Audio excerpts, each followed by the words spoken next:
오늘 말씀의 제목은 그리스도 연합이라는 제목으로 말씀을 나누도록 하겠습니다.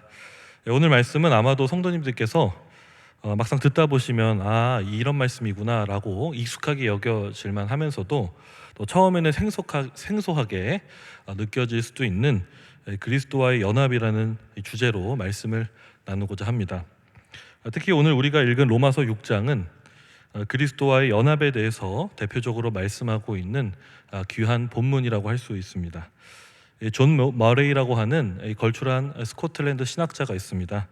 이분은 이 그리스도와 연합의 교리가 뭐라고 얘기하냐면 구원 교리 전체 중에 중심이 되는 진리다라고 표현한 적이 있습니다. 그리고 마틴 로이드 존스라고 하는 영국의 위대한 설교자이자 목회자는 이 교리에 대해서 말하기를 사람들이 성경에 대해서 무지하거나 알려고 하지 않아서 모를 뿐이지 이 교리를 알고 이해하는 것은 신앙생활에 있어서 큰 복이라고 평가한 적이 있었습니다. 그러므로 오늘 이 시간을 통해 소망하는 목표는 무엇이냐면 이 교리를 바르게 이해하는 것입니다. 그리고 또 시간 관계상 봉독한 말씀 전체를 다루기보다는 성경이 말씀하고 있는 그리스도의 연합이 무엇인지 좀 밝히는 시간을 갖고자 합니다. 그래서 이것을 여러분들 잘 이해하시게 되면요, 우선 어떤 효과가 있냐면 여러분들께서 성경 읽다 보면 아주 익숙하게 이렇게 표현되는 단어들이 있습니다. 예를 들면 그리스도 안에서 혹은 그리스도와 함께 라는 표현을 자주 접하게 되실 텐데요, 이 신약 성경에서는 이 100회 이상 이렇게 말씀하고 있습니다. 그러니까 그만큼 중요한 말씀이 이 그리스도 안에서, 그러니까 그리스도의 연합에 관한 말씀이라고 할 수 있습니다. 그래서 결국엔 그리스도의 연합이 뭐냐면 그리스도 안에서 또 그리스도와 함께 또 우리는 그리스도와 하나이다 라는 말씀이라고 할 수 있는데, 결국 예수님과 우리와의 관계가 도대체 무엇인지 그 풍성한 의미를 밝혀주는 교리가 바로 그리스도와 연합의 교리라고 말씀드릴 수 있습니다. 그런데 교리라고 말하면 이제 벌써부터 눈을 감고 이제 계실 분들이 있을 수도 있습니다. 교리가 가지는 딱딱함일 수도 있고, 또 어떤 분들은 교리에 대해서 또 반감이 의도하지 않게 있을 수도 있다고 생각이 듭니다. 그런데 여러분, 교리라고 하는 것은 억지로 사람이 지어낸 말이거나 논리가 아닙니다. 말씀 안에서 교리가 드러나는 것이기 때문에 오늘 말씀을 통해 그리스도의 연합을 우리가 좀 정신을 깨워서 배워가는 시간을 갖고자 합니다. 그리고 또 한 가지 더 나아가서 목표하는 것이 있다고 한다면, 저는 이 교리를 우리가 머리로 이해하는 것을 넘어서서 실제적으로 이 연합의 은혜가 우리에게 주어져 있다는 사실을 다시금 새삼스럽게 여겼으면 좋겠습니다. 왜냐하면 결론적으로 오늘 본문 말씀에 따르면 예수님을 믿는 저와 여러분들은 어떤 존재냐면 예수님과 연합된 존재들이라고 말씀할 수 있습니다. 그래서 이 연합의 교리는 이미 우리에게 허락하신 은혜의 견고함과 풍성함들이 있는데, 그래서 오늘 이 시간 그것들을 다시금 발견하고 깨닫고 또 앞으로 그것을 누려갈 수 있는 그런 귀한 시간 되기를 소망합니다. 이제 본론으로 들어가겠습니다. 여러분, 성경에서 연합이란 단어는 성경 곳곳에서 등장하지만 주로 어디 대표적으로 드러나냐면 로마서 6장과 골로새서 2장에 등장하는 단어입니다. 우선 로마서 6장에 보시면 이 로마서 6장에서 이 단어가 어디에 나타나냐면, 그냥 성경을 한번 보시면 3절과 4절과 5절에서 합하여라는 단어가 등장하는 것을 보게 될 겁니다. 그리고 이 연합이라는 단어와 유사하게 사용된 단어가 무엇이냐면 함께라는 단어입니다. 그래서 이 단어는 6절과 8절에 사용되어 있습니다. 그러니까 오늘 이 로마서 6장의 이 본문을 이해할 때 이 함께라는 단어, 또 이 합하여라는 단어를 우리가 제대로 이해하지 못하고서는 이 로마서 6장을 제대로 해석할 수도 없을 뿐더러 또 이 말씀이 우리에게 주는 깊은 교훈을 알 수 없다고 할 수가 있습니다. 반대로 여러분, 이 연합의 의미를 우리가 바르게 알면 어떻게 될까요? 하나님 말씀의 부유함을 경험할 수 있다는 뜻이 되겠죠. 그렇다면 여러분, 성경에서 말하는 연합이란 무엇일까요? 일단 3절 말씀 한번 보겠습니다. 3절 말씀 보시면 같이 한번 읽어볼까요? 시작. 무릇 그리스도 예수와 합하여 세례를 받은 우리는 그의 죽으심과 합하여 세례를 받은 줄을 알지 못하느냐. 여기서 이 말씀 해석은 나중에 하겠고요, 우선 합하여라는 단어를 보십시오. 합하여라는 단어가 바로 연합이라고 할 수 있습니다. 그래서 이 연합의 뜻은 이 헬라어 원어적인 이 말은 뭐냐면 심프토스라고 하는데 함께 자라나다, 그러니까 함께 자라나다는 뜻이 연합이 가진 의미입니다. 예수님께서도 이 연합과 관련하여서 비유로 우리에게 말씀하신 적이 있습니다. 요한복음 15장에 나타난 포도나무 가지 비유가 이 연합의 이 비유를 하고 있는 말씀이라 할 수 있는데요. 우리 15장 5절을 같이 한번 읽어보겠습니다. 시작. 나는 포도나무요 너희는 가지라. 그가 내 안에 내가 그 안에 거하면 사람이 열매를 많이 맺나니 나를 떠나서는 너희가 아무것도 할 수 없음이라. 여기서 다 아시지만 포도나무는 누구를 의미합니까? 예수님을 의미합니다. 그리고 가지는 우리를 의미하는 것이죠. 그래서 저와 여러분들은, 예수님 믿는 저와 여러분들은 이 포도나무에 접붙여 있는 가지라 말씀할 수 있습니다. 그런데 여기에서 이 말씀 보시면 주님은 참 이런 알쏭달쏭한 말씀을 하고 있습니다. 그가 내 안에 내가 그 안에 거하면, 그러니까 여러분이 예수님 안에 거하면, 예수님이 우리 안에 거하면, 이 말씀을 다시 한번 생각해 보면 굉장히 알쏭달쏭한 말씀입니다. 예수님께서는 성부 하나님과 자신과의 관계에 대해서도 이런 알쏭달쏭한 식의 표현을 하고 있는 것을 볼 수 있습니다. 요한복음 14장 10절 말씀을 한번 읽어볼까요? 14장 10절입니다. 시작. 내가 아버지 안에 거하고 아버지는 내 안에 계신 것을 내가 믿지 아니하느냐. 그러니까 여러분, 하나님이 예수님 안에 하나님이 계시다는 겁니다. 거한다는 거죠. 이게 도대체 무슨 말일까요? 그리고 우리가 예수님 안에, 예수님이 우리 안에 있다고 합니다. 이게 결론적으로는 무슨 뜻이냐? 연합했다는 의미입니다. 이게 무슨 뜻인지 이제 나중에 밝히겠지만 연합했다는 뜻입니다. 그러니까 성부 하나님과 성자 예수님은 서로 연합해 계시는 것처럼 우리 역시 예수님과 연합해 있다는 것이죠. 그래서 포도나무 가지 비유로 다시 말씀을 드리면, 포도나무 가지인 저와 여러분들이 포도나무 대신 그분 안에 거하면 어떻게 됩니까? 서로 연합되어 있어서 그분으로부터 영양 공급을 받아 열매를 맺게 되어 있다는 것이죠. 그런데 반대로 가지들이 이 포도나무에 붙어 있지 않으면 어떻게 됩니까? 영양 공급은 중단이 됩니다. 그러니까 연합이 끊어져서 영양 공급이 중단이 되고 가지의 열매는 자라날 수가 없게 되는 것이죠. 그렇다면 여러분, 이 연합에 대해서 방금 비유로 말씀을 드렸지만 어떻게든 쉽게 이해하셨으면 좋겠는 마음에서 개념적으로 조금 더 말씀을 드리겠습니다. 보통 학자들은 이 연합이 가진 속성과 함께 이 연합을 성경에서 찾아서 여러 가지로 나누어 설명을 하기도 합니다. 그러니까 이 연합은 어떤 연합이냐? 연합의 속성 세 가지가 있는데 더 많이 있지만 세 가지, 딱 먹기 좋게 세 가지만 말씀을 드리면, 첫 번째는 영적인 연합이고, 두 번째는 신비적인 연합이고, 세 번째는 생명의 연합이라고 말씀을 드릴 수 있습니다. 그러니까 우리가 어떻게 해서 서로 따로 떨어져 있는 예수님과 우리가 연합되었다고 할 수 있는지 하나씩 설명을 드리겠습니다. 먼저 영적으로 결합되어 있다는 것입니다. 우리가 예수님과. 고린도전서 6장 17절 말씀에 따르면 이렇게 말씀합니다. 같이 한번 읽어볼까요? 주와 합하는 자는 한 영이니라. 그러니까 무슨 말씀입니까? 이 말씀의 바로 앞에 맥락에서는 어떤 이야기를 하고 있냐면, 우리가 그리스도와 연합된 한 몸이라고 이야기합니다. 그러면서 창녀 이야기를 하거든요. 그런데 창녀와 합하는 자는 창녀와 한 몸이라고 말합니다. 그런데 중요한 것은 뭐냐? 우리는 누구냐? 우리는 어떤 사람들이냐? 바로 주님과 합한 사람들이다. 근데 어떻게 합했다고 하죠? 주님과 영적으로 하나가 되어 있다고 말씀하고 있다는 것입니다. 영적으로 하나다라는 것이죠. 그렇다면 여러분, 우리가 어떻게 예수님과 영적으로 하나일까요? 우리 안에 내주하신 성령을 통해서 우리 주님과 우리가 하나가 된 것입니다. 우리 성령님을 통하여서 예수님과 우리가 하나가 된 것이죠. 영적으로 연합되어 있다는 것입니다. 그래서 이 연합은요, 어떤 물질적인 요소로 연합하는 것이 아닙니다. 금전거래 관계로 연합되는 관계가 아닙니다.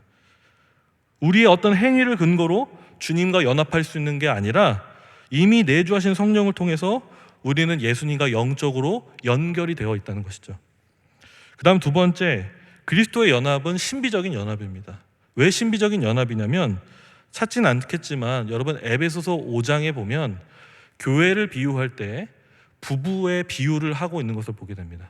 그러니까 예수님과 교회의 관계를 어떻게 비유하느냐? 남편과 아내의 관계, 부부의 관계로 설명하는 말씀이 에베소서 5장에 나타나 있습니다. 그러니까 부부는 어떻습니까? 서로 다른 둘입니다. 그런데 우리 주님 뭐라 말씀하시죠? 한 몸이라고 말씀하십니다. 하나라고 말씀합니다. 그러니까 둘이 하나라고 말하는 것을 우리가 어떻게 논리적으로 설명할 수 있을까요? 설명할 수가 없습니다. 따로 떨어져 있는 둘인데 어떻게 설명할 수 있습니까? 그래서 우리가 말할 수 없는 것들에 대해서 뭐라고 말하냐면 신비로운 것이다. 신비로운 연합이다. 그래서 제가 들었던 표현 중에 멋진 표현이 한 가지 기억이 난다면, 결국엔 부부란 뭐냐, 서로 다른 두 인생이 하나의 인생을 사는 것이다. 하나의 인생 잘 살고 계십니까? 하나의 인생을 사는 것이 부부죠, 그죠? 네. 그러니까 결국에는 하나님과 예수님과 우리의 관계가 이 부부와의 관계, 신비로운 연합의 관계라고 말씀드릴 수 있습니다. 그러니까 서로 다른 둘이 만났는데 결국엔 예수님 안에서 함께 하나의 인생을 사는 그 신비로운 연합의 관계, 그것이 바로 그리스도의 연합의 관계라고 말씀드릴 수 있습니다. 다음 마지막으로 여러분, 이 예수님과 우리가 생명의 연합이라고 말씀드릴 수 있습니다. 생명의 연합. 생명의 연합은 무엇이냐면, 여러분, 영적 생명이신 그 포도나무 되시는 그분으로부터 우리가 그 영양 공급을 받습니다. 그래서 이 요한복음 15장 말씀뿐만 아니라 요한복음 1장 16절에 보면 이런 말씀이 있습니다. 같이 한번 읽어볼까요? 시작. 우리가 다 그의 충만한 데서 받으니 은혜 위에 은혜로라. 그러니까 여러분, 예수님은 충만하신 분입니다. 생명이 충만하신 분이십니다. 그런데 그 충만하신 분으로부터 우리가 받는다는 것입니다. 생명을 받아 누리는 관계. 그래서 여러분, 우리는 예수님과 생명으로 연합된 관계라고 말씀을 드릴 수가 있습니다. 그래서 여러분, 요한복음 17장에 보면 예수님과 우리와의 연합된 그 관계를 예수님께서 새로운 단어로 표현하신 적이 있습니다. 결국엔 이 연합이 뭐냐? 예수님께서 뭐라 표현하셨냐면 하나다라고 말씀하신 적이 있습니다. 하나다.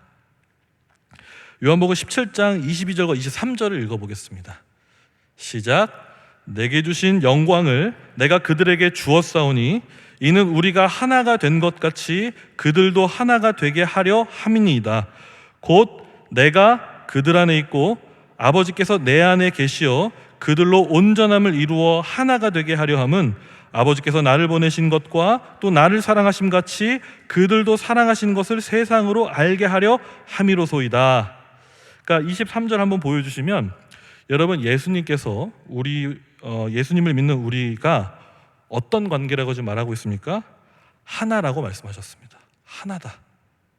내가 그들 안에 있고 아버지께서 내 안에 계시어 그들을 온전함 이루어 하나가 되게 한다. 그러니까 결국엔 우리가 예수님과 하나라는 것이죠. 여러분, 왜 하나일까요? 내가 그들 안에 있고 그가 내 안에 있기 때문이라는 것입니다.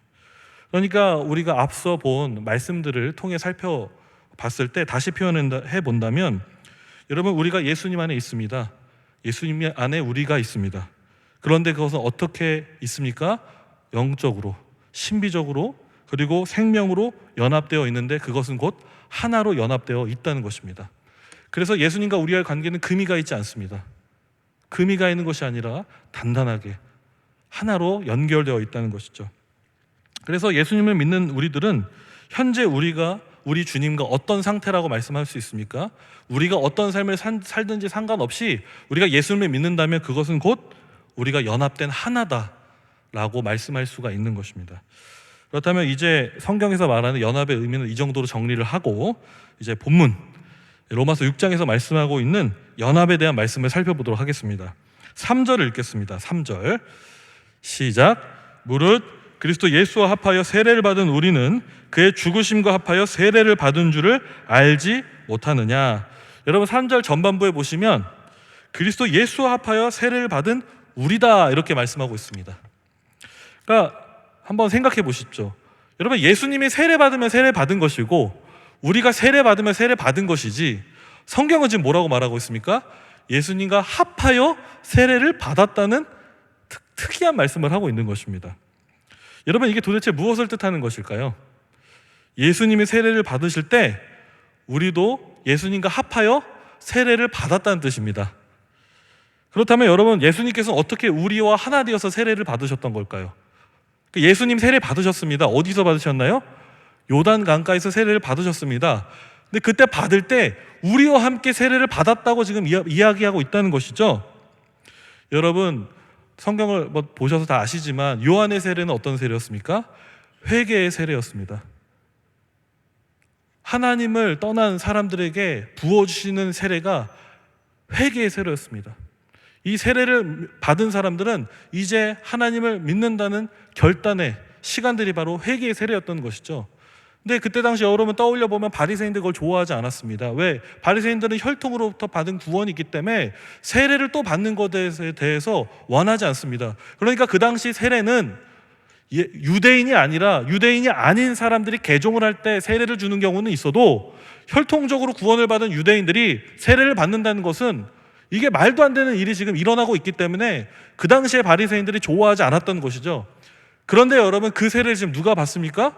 예수님이 받았습니다. 예수님이. 여러분, 예수님 왜 받았습니까? 죄인이 받는 세례입니다. 근데 여러분, 예수님이 죄인이십니까? 죄가 하나도 없으신 분이 예수님입니다. 그런데 그 세례는 어떤 세례냐? 죄인의 세례였고 회개의 세례였고 죄에 대해 죽음을 인정하는 세례였습니다. 그런데 다시 말씀드리지만 예수님은 죄가 없으셨던 분입니다.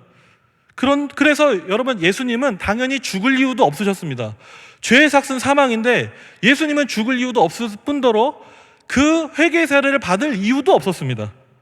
그런데 왜 예수님께서 죄를 인정하는 회개의 세례를 받았던 것입니까? 예수님 때문이 아닙니다. 우리 때문이죠. 저와 여러분 때문에 세례를 받은 것입니다. 우리를 대신해서, 죄인인 우리를 대표해서 세례를 받으셨던 것입니다. 그런데 여기서 성경은 뭐를 한 걸음 더 나아가냐? 대표해서 세례를 받으신 것도 있지만 우리와 연합하여, 우리와 하나 되어 세례를 받으셨다고 말씀하고 있다는 것입니다. 그래서 여러분, 3절 하반절 말씀 보시면 이렇게 말씀합니다. 우리는 그의 죽으심과 합하여 세례를 받은 줄을 알지 못하느냐? 라고 말하는데 여기서는 이제 우리가 예수님과 함께 세례 받았다 지금 이야기를 하고 있는 겁니다. 여러분, 우리가 받은 세례 어떤 세례라고 말하고 있는 겁니까? 그분의 죽으심과 합하여 받은 세례라고 말하고 있는 것입니다. 그러니까 이 말은 무슨 뜻이겠습니까? 우리가 공적으로 다 세례를 받습니다. 모태신앙들은 어렸을 적 유아 세례를 받지만 우리가 정상적인 예수님을 안 믿다가 결국엔 다 세례를 받는 단 한 번의 교회의 사건들이 있지 않습니까? 공적으로 세례받는 그 사건. 그런데 여러분, 그 사건은 우리가 왜 받습니까? 지금 느끼는 죄책감 정도만을 씻어주기 위해서 세례를 받는 것도 아니고 교회에 회원 증명서를 발급하기 위한 조건을 달기 위해서 단순히 물을 뿌리거나 물 속으로 들어가는 퍼포먼스만을 위해 세례를 주는 것이 아닙니다. 여러분, 우리는 왜 세례를 받습니까? 예수님과 연합하여 죄에 대해 죽었다는 것을 인정하고 선포하기 위해서 여러분, 우리가 세례를 받는다는 것입니다. 그래서 여러분, 4절 말씀은 이어서 이렇게 말씀합니다. 같이 한번 읽어볼까요? 그러므로 우리가 그의 죽으심과 합하여 세례를 받음으로 그와 함께 장사되었나니. 여기까지 읽겠습니다. 그러니까 3절 말씀을 번복합니다. 4절 말씀은. 그러면서 한 가지 말씀을 더 추가합니다. 우리가 예수님의 죽으심과 합하여 세례를 받음으로 이제 더 뭘 얘기하죠? 예수님과 함께 장사되었다고 말씀합니다. 장사되었다. 그러니까 예수님과 우리가 함께 무덤에 묻혔다는 것이죠. 자, 보십시오. 근데 여러분, 지금 무덤에 묻혀 계십니까? 지금 수요예배 나오셔서 지금 너무 예배를 잘 살아서 잘 드리고 계시지 않습니까? 무덤에 지금 안 묻혀 계십니다. 그런데 성경은 뭐라 말합니까? 우리가 예수님과 함께 장사되었다는 겁니다. 이게 무슨 뜻일까요? 영적으로 그분과 함께 우리가 죽었다는 겁니다. 장사되었다는 겁니다. 그러니까 여러분, 예수님께서는 왜 무덤 속에 들어가셨습니까? 세례를 받은 이유와 같습니다. 우리 대신 우리와 연합하여 우리의 죄값을 대신 치르기 위해서 죽으셨던 겁니다. 그러므로 우리가 예수님과 함께 장사되었다는 것은 무엇을 의미하는 것입니까? 우리가 예수님과 함께 죽었고 예수님과 함께 죄의 값을 치렀다는 뜻입니다. 그러니까 여러분, 우리에게는 전혀 죄의 값을 지불할 능력이 전혀 없었습니다. 그러나 감사하게도 예수님께서 우리와 하나 되시고 우리는 예수님과 하나 되어 당신의 죽음으로 우리의 죄값을 지불하셨다는 것입니다. 그리고 그 다음 5절 말씀을 보시면 함께 읽어볼까요? 5절 말씀입니다. 시작. 만일 우리가 그의 죽으심과 같은 모양으로 연합한 자가 되었으면 또한 그의 부활과 같은 모양으로 연합한 자가 되리라. 무슨 뜻입니까? 예수님 죽으실 때 우리도 같이 죽었다는 것이죠. 그러면서 한 가지를 더 추가하죠. 부활했다는 겁니다. 예수님 부활하셨을 때 우리도 부활했다는 것이죠. 여기서 부활했다는 것의 의미는 무엇이겠습니까? 우리가 나중에 먼 미래에 죽고 나서 결국에는 부활의 완전한 몸을 입게 될 것이라는 확실한 미래적 소망만을 지금 말씀하고 있는 것이 아닙니다. 여러분, 예수님이 부활하셨을 때 결국에는 부활하심으로 무엇을 우리에게 가져다 주셨습니까? 부활의 생명을 우리에게 주셨습니다. 영적으로 죽어있던 우리에게 부활 생명, 산 소망을 우리에게 주셨던 것입니다. 그래서 여러분, 고린도 후서 5장 17절은 이렇게 말씀하죠. 그런즉 누구든지 그리스도 안에 있으면 새로운 피조물이라. 이전 것은 지나가시니 보라 새 것이 되었도다. 그러니까 이제 우리는 예수님과 함께 이미 실현된 영적 부활의 삶을 새롭게 살게 된 것입니다. 그래서 이제 여러분, 우리는요 영적 어두움의 건세에서 사는 인생들이 아니고 그리스도 부활의 생명 안에서 하나님 나라의 통치를 받으며 삶을 살아가고 있는 것이 예수님과 연합된 저와 여러분의 현재 영적 주소라는 것이죠. 그러니까 여러분, 3절부터 5절까지를 정리하면 이렇습니다. 그리스도께서, 우리 주님께서 세례 받으셨습니다. 그리고 죽으셨습니다. 그리고 장사되셨습니다. 그리고 부활하셨습니다. 그런데 이런 모든 일로부터 주어지는 영적 은혜들이 우리와 어떤 연관이 있습니까? 예수님 믿는 우리들과 연결되어서 그 예수님이 이루신 그 연합의 풍성한 보물들이, 선물들이 모두 우리의 것으로 주셨다는 것입니다. 그러므로 여러분, 그리스도 연합의 교리가 우리에게 주는 이제 두 가지 유익을 살펴보고 말씀을 마무리하고자 하는데요. 첫 번째는 여러분, 이 예수님과 연합의 교리는요 풍성함이 있다는 겁니다. 앞서 우리는 그리스도 연합으로 주시는 은혜의 선물들에 대해서 잠시 살펴봤지만, 궁극적으로 여러분, 그리스도가 내 안에 계시고 내가 그리스도 안에 있기 때문에 여러분, 이제 우리는 어떤 삶이 주어진 것입니까? 예수님과 동행하는 삶이 주어진 것입니다. 예수님과 동행하는 삶, 별로 감격이 없으신가요? 여러분, 우리 어렸을 때, 그래, 내 남편 지금은 별로 같지 않아 보이지만 그래도 뜨거웠던 그 사랑의 때가 있지 않았습니까? 우리 남편분들도, 우리 아내가 지금도 아름답지만 더 아름다워 보였었던, 말을 조심해야 되는데 어쨌든 그랬던 때가 있지 않았습니까? 여러분, 우리는요 예수님과 동행하는 삶이 주어진 것입니다.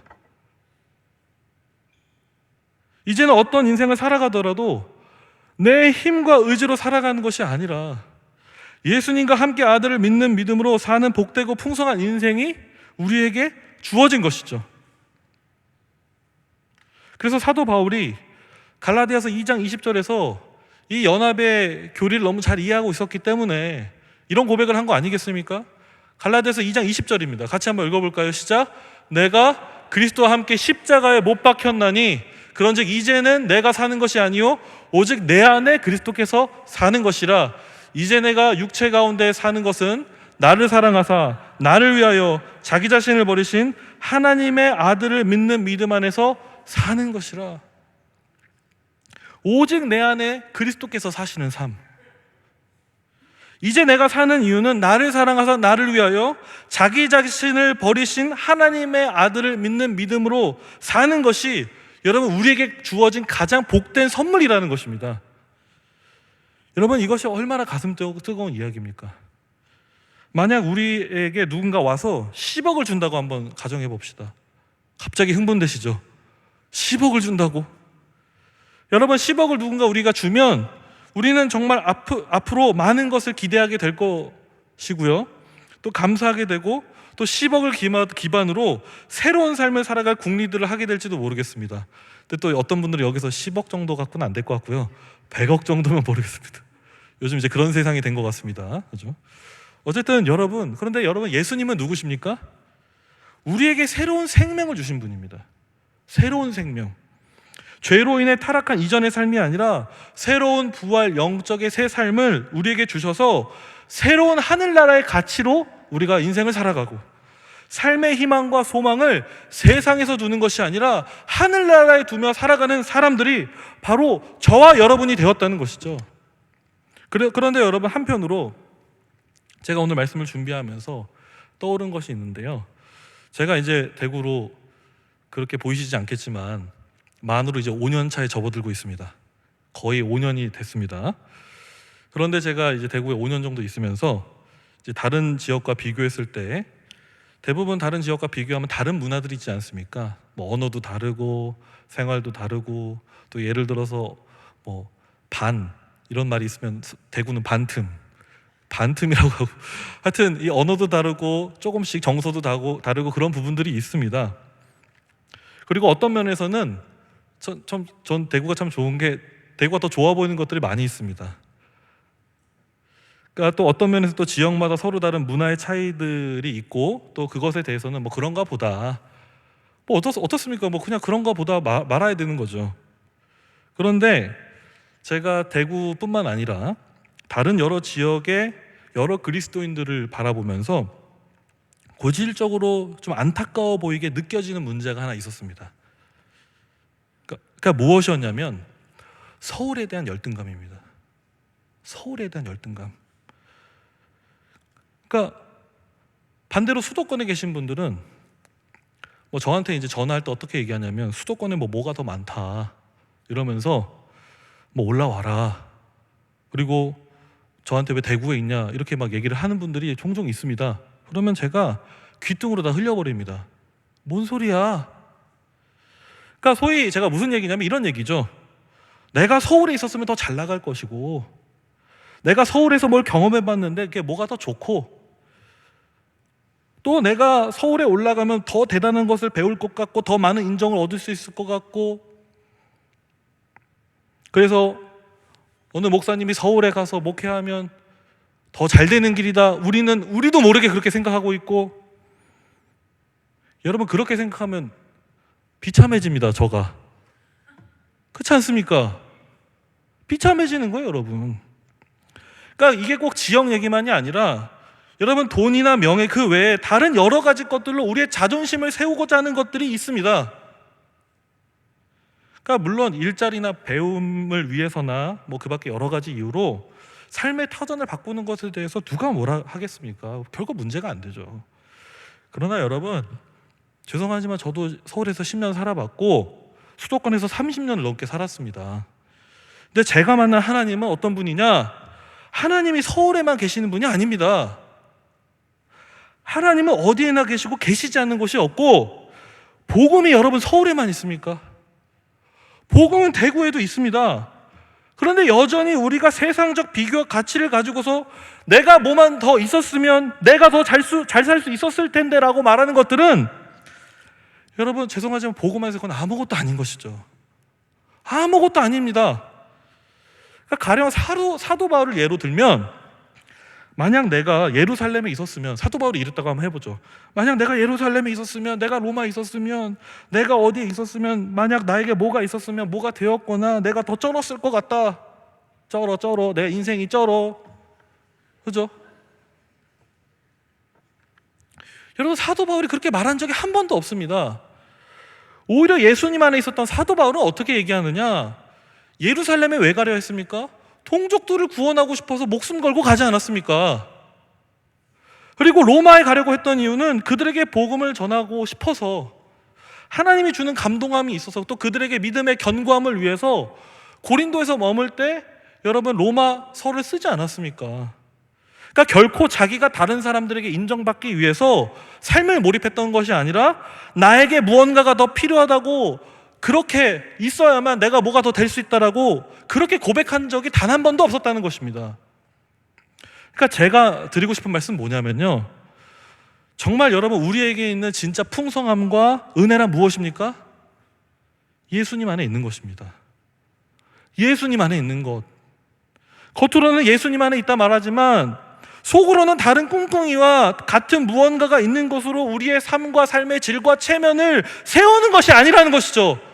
다른 복음을 전하면 어떡합니까? 다른 것으로 기뻐하면 어떡합니까? 그래서 여러분 만약에 단적으로 어떤 교회는 교회가 복음을 선포하지 않고 예수님이 내 안에 예수님이 있는 것을 우리 삶의 중심에 두지 않고 정작 따지고 보면 우리 삶은 예수님도 믿지만 정작 내 삶엔 다른 게 필요해라고 여러분 그래야 잘 살아갈 수 있다라고 말한다면 여러분 거기에는 심각한 본질을 놓치고 있는 것입니다. 그러므로 여러분 그리스도 예수 안에 있는 이 연합의 진리를 꼭 기억하셔서 이것이 얼마나 우리에게 복된 은혜이고 삶의 이유가 되며 삶을 살게 하는 동력이 되는지 기억하셔서 여러분 이미 우리는 그리스도 안에 있다는 사실을 다시금 기억하기를 소망합니다. 앞으로도 그리스도 안에서 풍성하고도 거룩한 은혜의 멋진 삶을 살 일만 남은 것입니다. 그런데 세상과 비교하여서 다른 것들로 우리의 삶을 채우기 시작하면 여러분 그것은 그리스도 안에 풍성함이 없어져 버리는 것이죠. 여러분 우리는 바른 복음으로 나가야 됩니다. 그리스도 안에 머물러야 한다는 것입니다. 그 다음 두 번째, 여러분 그리스도 연합의 교리가 주는 유익은 무엇이냐면 그 연합의 단단함입니다. 그 연합이 단단하다는 것입니다. 여러분 세상에 수많은 연합들이 있습니다. 그죠? 어떤 공동체가 있고 연합이 있고 어떤 기관들이 있고 그래서 다른 각자의 여러 가지 목적을 가지고 다 연합을 합니다. 그렇죠? 그래서 많은 연합들은 긍정적인 기능을 하고 참 아름답습니다. 그런데 또 어떤 연합들은요 참 우리 인간의 연약함 때문이나 조건이 맞지 않으면 충분히 깨어질 수 있는 연합이 세상의 연합 같습니다. 그리고 그 연합의 성격은 대체적으로 생각해 보면 많은 경우 어떻게 연합이 이루어지냐? 물질이나 조건으로 이루어져 있습니다. 물질이나 조건. 이를테면 근로계약서 같은 경우도 문제가 되는 것은 아니지만 서로 간에 금전적 의무를 다하지 않으면 규칙이 위반된다고 하거나 서로 실망하거나 쪼개질 수 있는 것 아닙니까? 인간관계에서도 보면 때때로 서로 간에 기브 앤 테이크가 확실해야 되고 그것이 잘 맞지 않으면 깨지거나 마음 상하는 것이 인간관계인 것 같기도 합니다. 그러나 여러분 그리스도와의 연합은 어떨까요? 그리스도와의 연합은 세상이 흉내낼 수 없는 연합입니다. 거래 관계에 있는 기브 앤 테이크의 연합도 아니고 물질적인 연합도 아니라는 것이죠. 여러분 그리스도의 연합은 어떤 연합입니까? 오직 그리스도를 믿는 자에게 거저 은혜를 주신 은혜의 연합. 그래서 그 은혜 때문에 거주신 은혜 때문에 겸손하게 만드는 연합이 바로 그리스도의 연합인 것입니다. 그래서 아까 배웠지만 이 연합은 생명을 주고받는 생명의 연합이며 신비롭고 영적으로 보이지 않는 영적 연합인데 그런데 이 영적 연합의 색이라고 해야 될까요? 아니면 강도라고 해야 될까요? 이 강도는 어느 정도냐면 다이아몬드보다 강합니다. 흔들림이 없는 너무나 견고한 연합이 바로 그리스도와의 연합이라는 것이죠. 그러니까 절대로 끊어지지 않는 연합이 예수님과 우리와의 관계라는 것입니다. 이와 관련해서 여러분 로마서 8장 38절과 39절은 이렇게 말씀합니다. 로마서 8장 같이 한번 읽어보도록 하겠습니다. 시작. 내가 확신하노니 사망이나 생명이나 천사들이나 권세자들이나 현재 일이나 장래 일이나 능력이나 높음이나 깊음이나 다른 어떤 피조물이라도 우리를 우리 주 그리스도 예수 안에 있는 하나님의 사랑에서 끊을 수 없으리라. 아멘. 여러분 그 어느 것도 우리를 그리스도 예수 안에서의 그 하나님의 사랑을 끊을 수 없다고 말합니다. 왜 끊을 수 없을까요? 끊을 수 없을 만큼 예수님과 연합이 단단하기 때문입니다. 그러니까 예수님과의 연합이 우리가 실수해서 끊어질 수 있는 연합이 아니라는 것이죠. 우리의 잘못으로 끊어질 수가 없다는 것입니다. 우리에게 부어주시는 사랑이 우리의 실수로 중단되거나 또 우리의 실수로 인해 죄사함과 의로움과 구원이 취소되거나 또 예수님이 우리에게 가져주실 그 부활 역시도 우리의 잘못 때문에 취소될 수 있는 것이 아니라는 것이죠. 왜 그렇습니까? 우리가 포도나무이신 예수님께 붙어있기 때문입니다. 그리고 그 예수님과 우리는 단단하게 연합되어 있기 때문이라는 것이죠. 그러므로 우리와 연합하시는 예수님은 어떤 분이십니까? 저와 여러분은 죄의 연약함과 상관없이 항상 하나님의 사랑 안에서 튼튼하게 붙잡고 계시는 분이 바로 우리 주님입니다. 그래서 예수님과 우리를 비유할 때 이렇게 비유하지 않습니까? 예수님은 우리를 어떻게 잡고 계시냐, 이렇게 손잡고 계시는 게 아니라 손목을 잡고서 우리가 손을 막 빼도 이 끊을 수가 없습니다. 교회는 무서운 곳이에요, 여러분. 한번 발을 들여놓으면 나갈 수가 없습니다. 가나안 성도도 마찬가지예요, 여러분. 기절하겠습니다, 우리 주님. 그죠? 그 사랑 어떻게 하겠습니까? 그렇기 때문에 여러분, 우리는 무엇을 믿어야 되냐면요, 우리의 섣부른 감정을 믿어서 안 됩니다. 왜곡된 생각 또는 마귀가 주는 생각을 믿어서도 안 되고요. 우리는 뭘 믿어야 되냐? 예수님이 우리 안에서 이루신 그 연합의 일이 무엇인지 믿고 그렇게 여겨야 된다는 것이죠. 여겨야 한다. 그래서 여러분, 로마서 6장 11절 말씀은 결론적으로 예수님께서 우리가 연합해 계시기 때문에 사도 바울은 뭘 여기 권면하고 있냐? 11절 이렇게 말씀합니다. 같이 한번 읽어볼까요? 시작. 이와 같이 너희도 너희 자신을 죄에 대하여는 죽은 자요 그리스도 예수 안에서 하나님께 대하여는 살아있는 자로 여길지어다. 그렇게 여기라는 겁니다. 그렇게 여기시는 은혜가 있기를 주의 이름으로 소망합니다. 그렇게 여기셔야 되는 겁니다. 내 감정하고는 상관이 없습니다. 주님이 우리에게 이루신 일을 받아들이시면 됩니다. 믿으시면 된다는 겁니다. 그것을 소망으로 두면 된다는 것입니다.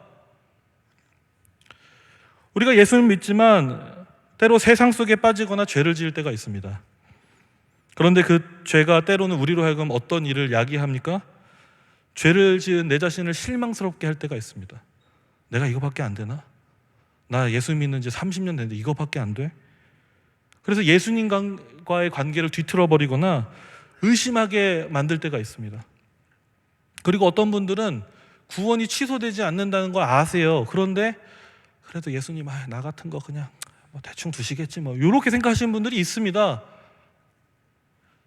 그래서 우리가 하나님의 자녀인데도 불구하고 정말 우리가 하나님의 자녀인지, 아니면 죄 지은 나를 예수님께서 실망하시고 내 손을 놔버리면, 아니면 내가 예수님 손을 놓아버리면 그 사랑과 생명의 연합이 끊어질 것이라고 생각하는 경우가 있을 수 있다는 겁니다. 그런데 여러분, 이때 정말로 예수님과의 연합이 견고하지 않은 연합이라면 어떻게 될까요? 정말 좌절입니다. 좌절 그 자체입니다. 그렇지 않습니까? 정말 예수님이 여러분 우리 손 놔버리면 어떻게 됩니까? 우린 그냥 살아남을 수가 없습니다. 살아있으나 죽은 존재가 되는 것이죠, 여러분. 우리에겐 더 이상 소망이 없게 되는 것입니다. 그러나 성경은 예수님과의 우리와 연합이 견고하다는 사실 속에서 예수님이 죽으셨다고 말씀하고 있는 겁니다. 그리고 예수님이 살아나셨다고 말씀하고 있는 겁니다. 이것이 단지 예수님만의 사건이 아니라 예수님과 연합된 우리가 바로 누구냐? 예수님이 그렇게 뜨겁게 우리를 사랑하는 그런 하나님의 자녀라고 말씀하고 있다는 것이죠. 그래서 여러분, 우리는 예수님께서 죽으셨을 때 우리도 거기서 함께 예수님과 죽었던 것입니다. 그리고 예수님이 다시 살아나셨을 때 우리도 하나님께 대하여 다시 살아난 새로운 피조물로서의 살아있는 사람이 되었다는 것입니다. 그러므로 여러분, 우리가 기억할 중요한 것은 무엇이냐면, 다시 한번 말씀드리지만 우리가 어떻게 느끼는지가 아닙니다. 어떤 감정의 상태인지가 아닙니다. 그렇게 여기는 것입니다. 그렇게 여기는 것. 다시 말씀드리면 믿음으로 우리 자신을 죄에 대해서 끊임없이 죽은 자로 여겨야 되고, 예수님 안에서 항상 끊임없이 살아있는 자로 여겨야 한다는 것입니다. 그래서 죄가 우리를 속삭일 때, 그리고 죄가 우리를 넘어지게 할 때도 우리는 어떻게 해야 되냐면, 우리는 쓰레기야, 하나님 나를 포기하신 건 아닐까 라고 하는 데서 멈춰서는 안 되고, 그래, 나는 의인이지, 나는 하나님의 자녀이지, 나는 죄에 대해서 죽었지, 나는 예수 안에서 다시 살아났지, 그래, 나는 예수 안에 있고 예수는 내 안에 있지 라는 믿음으로 뻔뻔하게 그렇게 여겨서 인생을 살아가야 한다는 것입니다. 왜 그렇죠? 그리스도께서 우리 안에서 튼튼하게 연합되어 계시기 때문이라는 것이죠. 그러므로 여러분들께서 어떻게 사시든지 간에, 만약 여러분들이 예수님 믿으신다면 그것은 곧 예수님이 여러분 안에 사시고, 그 관계는 우리가 설령 느끼지 못할지언정 튼튼하게 연합되어 있는 관계임을 기억하셔서 다시 그리스도 안에서 삶을 살아가기를 기뻐하는, 그것을 기대하고 소망하는 그런 우리가 되어지기를 소망합니다. 이제 말씀을 맺겠습니다. 여러분, 그리스도의 연합이란 무엇입니까? 그리스도 예수와 합하는 것입니다. 그리스도 안에 있는 것입니다. 그리스도와 함께 있는 것입니다. 그리스도와 하나인 것입니다. 그리고 그것은 곧 내가 그리스도 안에서 다시 사는 것입니다. 그리고 연합은 영적인 연합이고 신비적인 연합이고 생명을 받고 누리는 관계로 연합이 되어 있는데, 그리고 이 연합은 그리스도 안에 있기 때문에 그 안에 주시는 풍성한 열매가 있을 뿐만 아니라 예수님 자체로 우리에게 풍성한 줄 믿습니다. 그래서 여러분, 이 연합은 절대로 끊을 수 없는 튼튼한 관계이기 때문에 다시 한번 오늘 말씀 기억하여서, 여러분, 성경에 있는 사도들이 그리스도 예수 안에서 산 복된 인생들이었습니다. 그래서 저와 여러분들 역시 예수님을 믿는다 말하지만 세상을 쫓아 살아간 인생 아니라 사도들처럼 성경 말씀대로, 성경이 말씀한 바와 같이 그리스도 예수 안에서 우리의 인생을 복되게 살아가는 그런 풍성한 은혜가 있기를 간절히 소망합니다.